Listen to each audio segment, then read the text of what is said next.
Hi అండి. అంటే ఇప్పుడు మనం ఫర్దర్ గా మూవ్ అవ్వాలంటే మీ బేసిక్ రిక్వైర్మెంట్స్ మీట్ అవ్వాలి. ఏంటండి అవి? ఓ రాసుకొచ్చారా? నైస్. 1 కార్ 1 బైక్ 1 ఓన్ హౌసా? Your money is your money, my money is also your money. మరి నా మనీ? ఓహో అలాంటి కాన్సెప్ట్ ఉండదా ఇంకా? Okay okay. 25 lakhs బ్యాంక్ లో FD.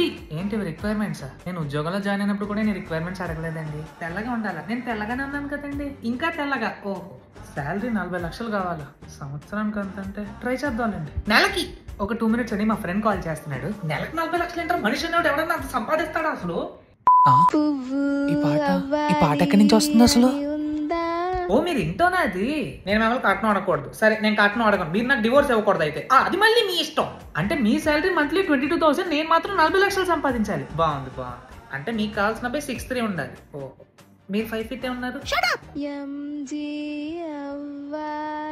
ఆ ఫోన్ ఎత్తి సావండి. మినిమం ఆస్తి 30 కోట్లు. మీకేమైనా ఆస్తులు ఉన్నాయండి? మంత్లీ 22,000. ఓ యా మర్చిపోయాను. ఇప్పుడు పెళ్లి తర్వాత ప్లాన్ ఏంటి? ఏం చేద్దాం అనుకుంటున్నారు? దాన్ని చంపేసిన ఆస్తి దొబ్బేద్దాం. ఓహో ప్లాన్ ముందు నుంచే ఫిక్స్ అనమాట. ఓకే సబ్స్క్రైబ్ చేయకపోతే నీ ఫ్యూచర్ పనులు నేసేస్తుంది.